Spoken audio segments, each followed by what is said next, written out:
Reka tubasuhuze inshuti za Tabarwa TV.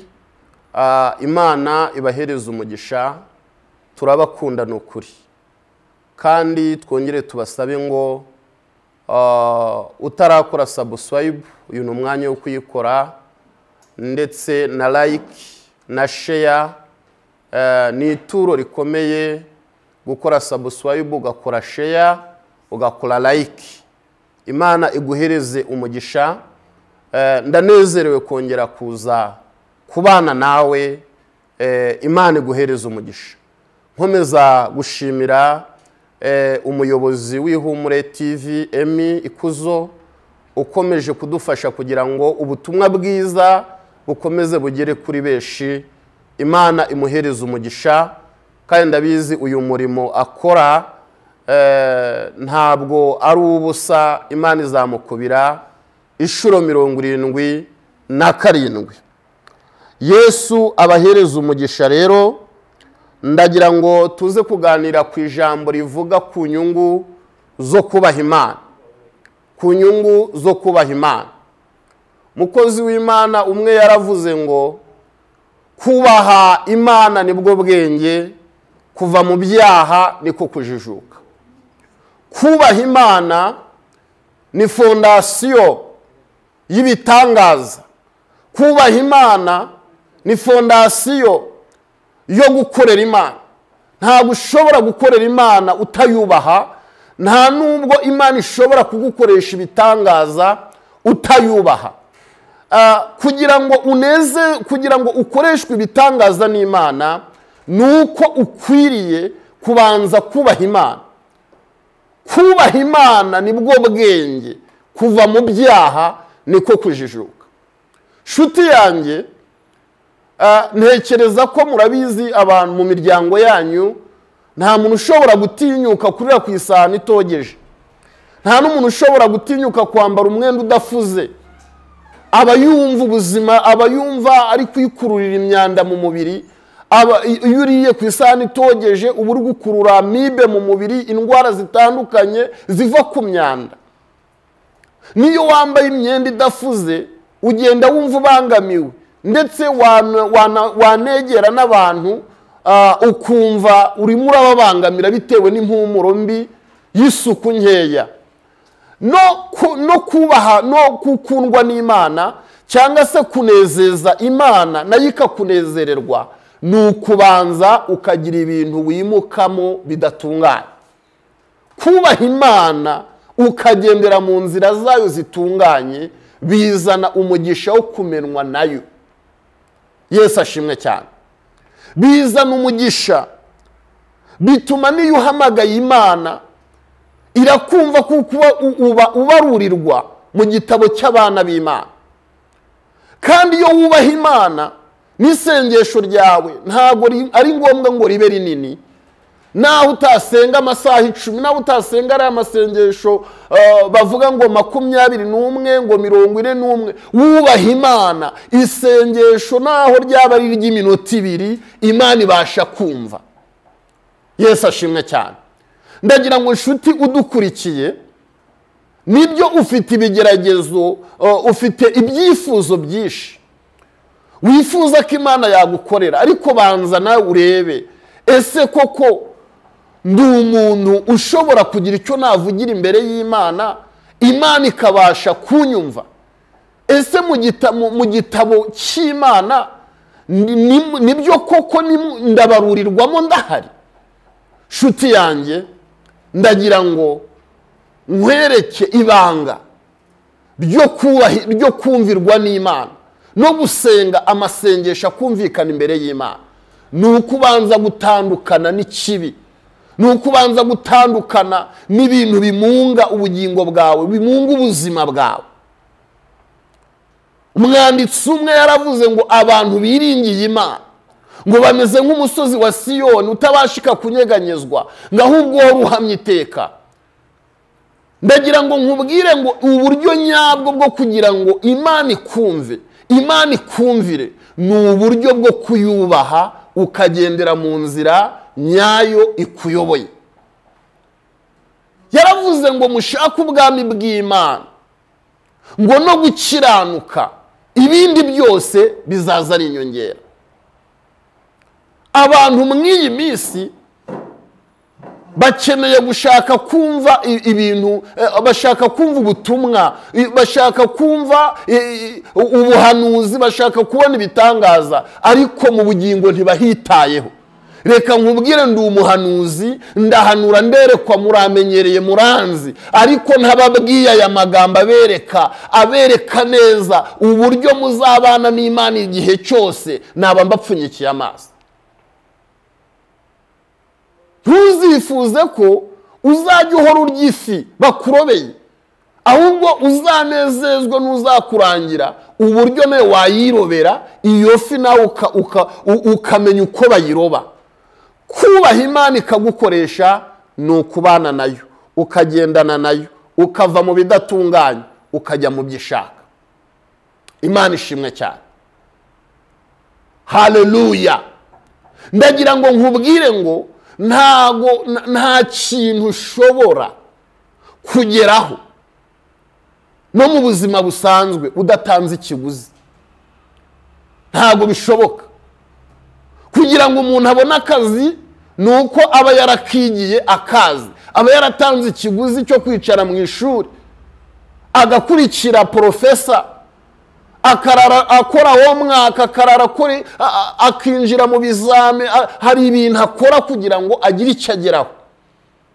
Nawe kugira ngo wishimirwe n'Imana, ugire ikintu ugeraho kivuye ku mutima w'Imana, ni ukubanza kubaha Imana, ni ukubanza kugira ibintu utandukana nabyo, ni ukubanza kugira ibintu uvangura bimeze nk'ibivanze muri wowe, kugira ngo Imana niza kukubona ikwishimire, ikubonemo umusaruro, hanyuma mu musaruro ikubonyemo nayo igira ikintu ikora kigaragaza ubumana bwayo muri wowe.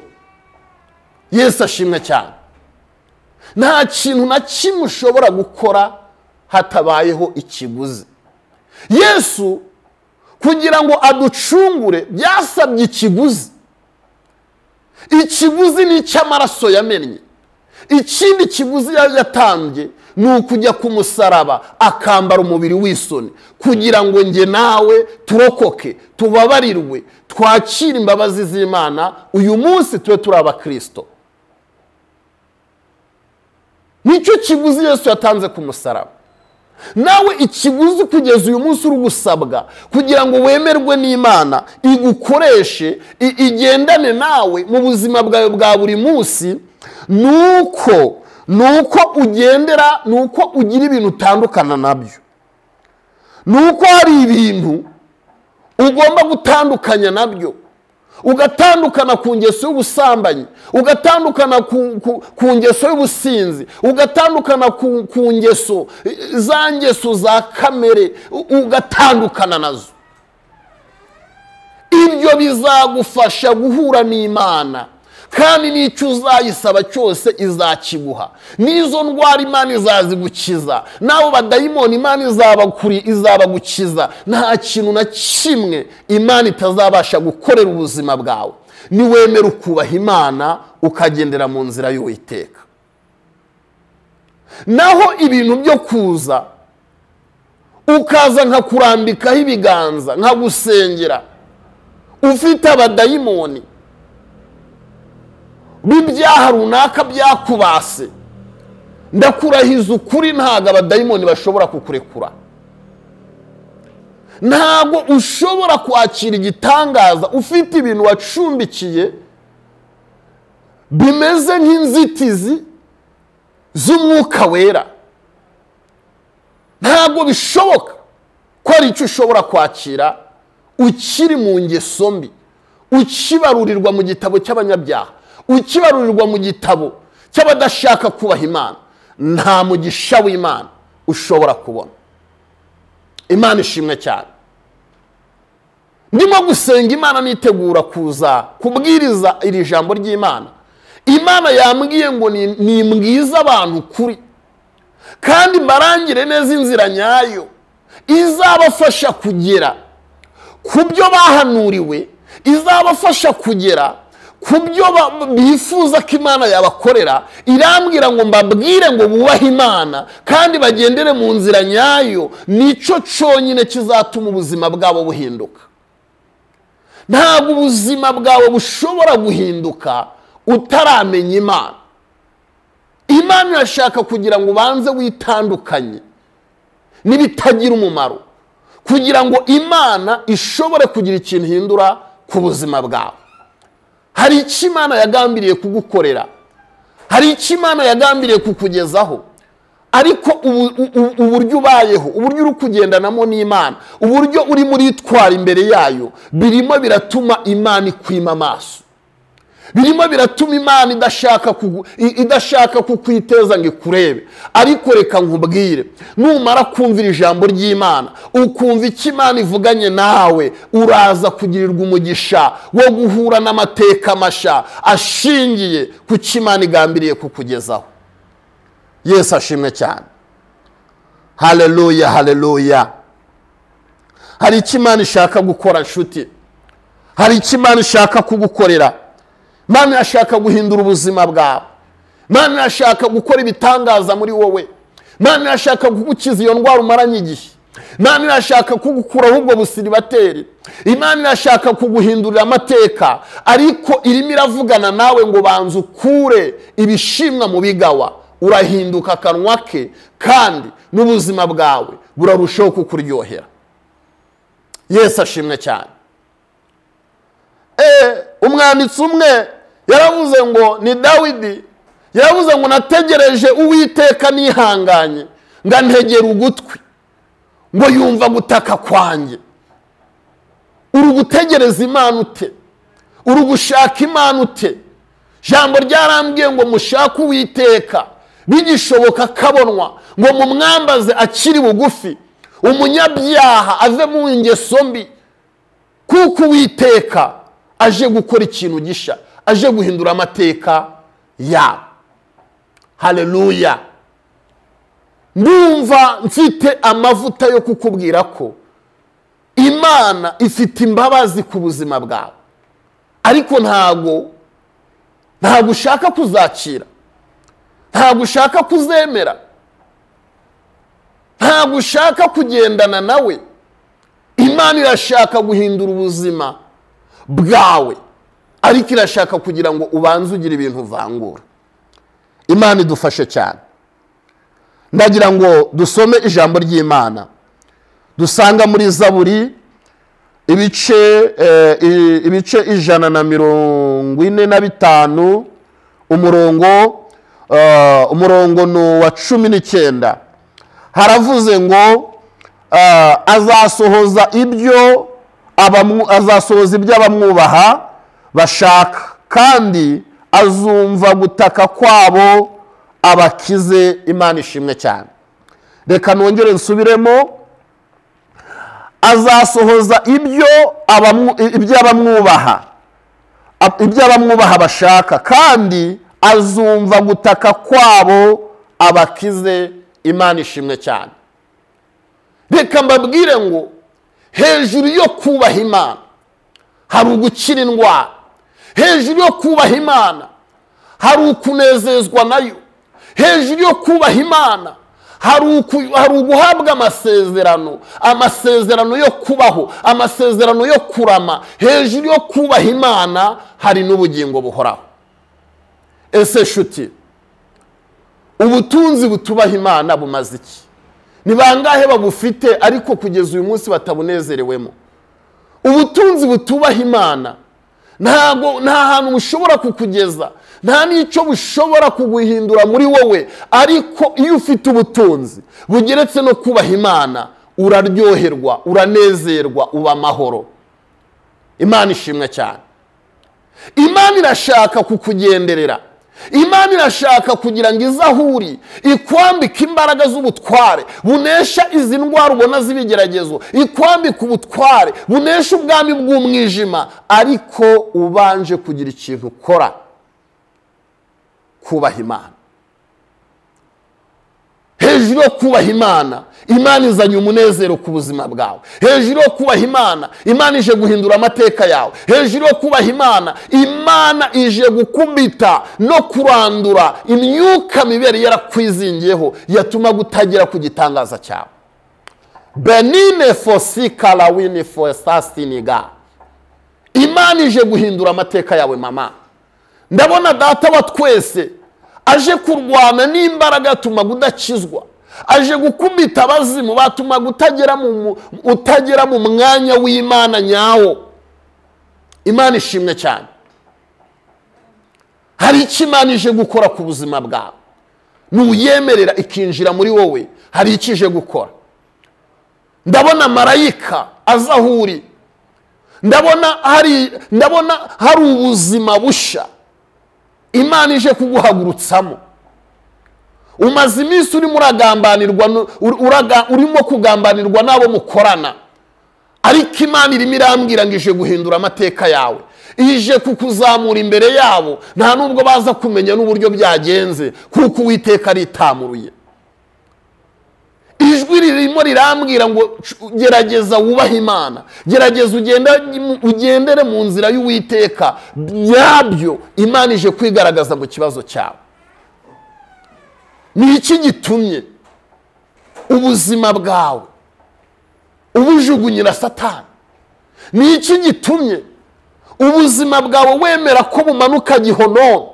Kandi Imana yaragusezeranije ubugingo, Imana yaragusezeranije kurama, Imana yaragusezeranije kubaho. Hari icyo Imana ije guhindura muri wowe, kandi ni ukuri kw'Imana yo mu ijuru. Amateka yawe agiye guhinduka. Hari ubutware bw'Imana, hari imbaraga z'Imana Imana izanye muri wowe. Hari ikirere cy'umwuka Imana izanye ku buzima bwawe. Bole stazini godrere deta aya wini stasini gide.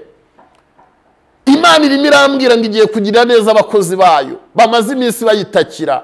Imana irimo iravugana nanjye ngo hari abantu bamaze iminsi bazenguruka imisozi basenga, bamaze iminsi bayitakira, nta kintu babonaga, ariko Imana yambwiye ngo ije kubiyereka mu buryo budasanzwe. Imana ije kubitamururira. Ndabona hari amahirwe Imana izanye ku buzima bwawe. Balala fiste sinigo mandinima. Hari ikirere Imana ifunguye ku buzima bwawe. Ndimo ndakubona dayimoni amaze igihe kirekire yaraguhejeje ku gisasiro cy'amarira, ku gisasiro cy'umubabaro, ariko Imana irambwiye ngo iritamuruye, ije kwigaragaza, ije kwiyerekana. Ndabona hari umuco Imana ikubundikirije. Ndabona hari igitangaza Imana izanye ku buzima bwawe. Ndabona hari ikirere gisha cy'amahoro Imana izanye muri wowe. Reka nkubwire nshuti, nta ndwara n'imwe Imana idakiza, nta hantu Imana idashobora kugukura ngo igire aho ikugeza. Ndimo ndumva hari ubuzima busha Imana izanye ku buzima bwawe. Nshuti muvandimwe, igishoro cyo kugira ngo uhure n'Imana imbona nkubona ihindura amateka yawe, ni uko ugomba kuyubaha, ukagendera mu nzira nyayo, ukagendera mu byikuyoboye, ubuzima bwawe burahinduka. Nshuti, Imana ikuntumyeho, irambwiye ngo nkubwire ngo ayo marira wari umaze iminsi urira ije kuyahanagura. Irimo irambwira ngo nkubwire ngo hari ibyawe abadayimoni bari bararibase, bari baricayemo. Ubuzima bwawe bwari bumaze iminsi buzengurutswe, ariko ndabona Imana hari ukuntu ibigenje. Nawe ugiye gutabarwa, nawe ugiye guseka, nawe ugiye kubona Imana, nawe Imana iguhaye ishimwe. Niko Imana ivuganye nawe. Besta sini godrere de tando haya sisini minivo zekita kini minivo ya siniga.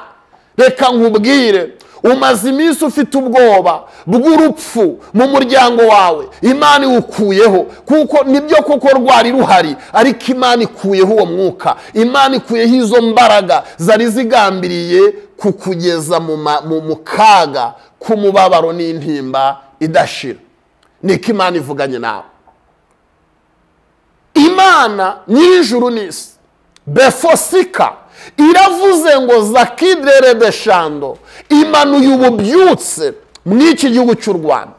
benini stasinigo. Imana iravuze ngo imanuwe no kurenganura abantu bari kurenganwa. Shala ayafoya sinigide. Imana irimo irambwira ngo ije kwimika urubyaro rwayo rusha.